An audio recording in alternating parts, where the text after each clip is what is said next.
Hey guys, today I would like to talk about the dystopian fever dream nobody asked for. Of course, I am referring to Divergent. Now today I'm gonna go over the good, the bad, and the ugly. What I really mean is just everything except for the good. Let's get into it. Divergent. The dystopian saga which asks the question, what if Hunger Games was way less cool, less exciting, and less good looking? Based on Victoria Roth's best-selling book.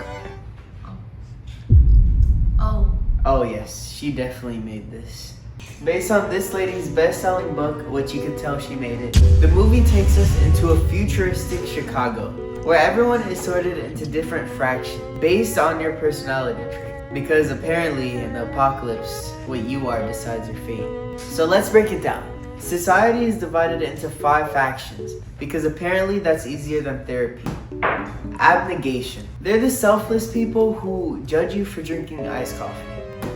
Dauntless are the people who bought way too many 5-hour energies and like to jump off of trains for fun. For no reason at all, by the way. Erudite are the smart nerds with too much power and too much blue eyeliner. Amity is just a chick. I was supposed to put this part when I said like the smart nerds, but Amity, get to Amity.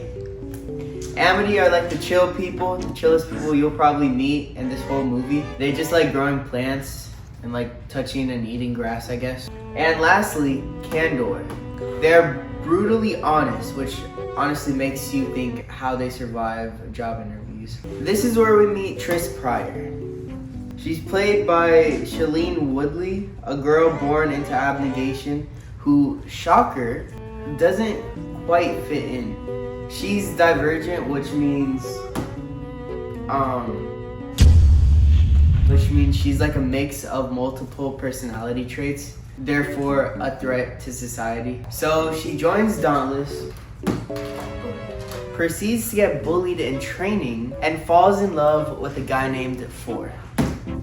Because apparently 5 factions mean we ran out of good names. By the way, we still love you for it. Shh. Now I'm gonna get to some key differences and similarities. The movie keeps some core elements from the book.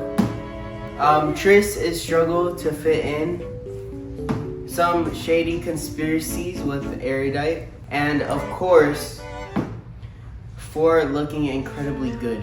And shirtless. But let's talk about some changes. Number 1, in the book, Tris's character is actually somewhat relatable. In the movie, okay, how does this look relatable? Who fights like that? Let's be real. In the movie, she's basically a blank white girl who just stares dramatically at the wall. That's a dude watching paint dry. This is how I felt watching the movie, by the way. Alright, number 2.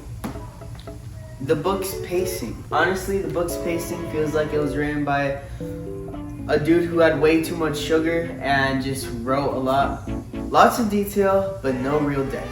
Meanwhile, the movie just said, you want action? Here's a zipline scene that takes half the movie's runtime. And don't even get me started on the villain. Oh my. Janine Matthews, played by Kate Winslet, if that's how you even say her name. In the movie, she's basically an erudite Karen. Less big and more corporate power suit. Now let's take a pause to talk about some Dauntless training. Why are these people considered the brave ones in society? Their entrance exam literally starts with them doing more work and extra steps.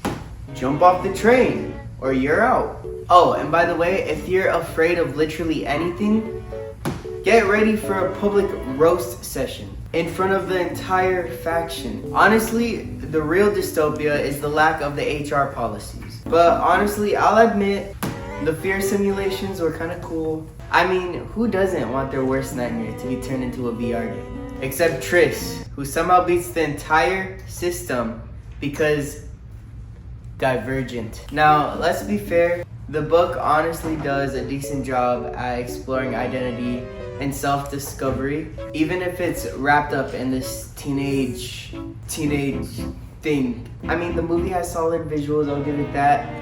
The Chicago skyline was just the chef's kiss. But everything else, oof.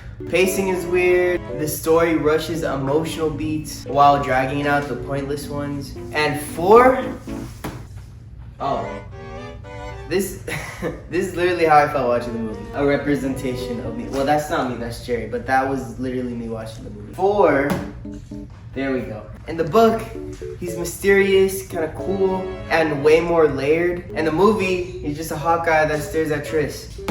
Divergent tries to say something meaningful about conformity, individuality, and social expectations. It asks, what if being unique made you more dangerous?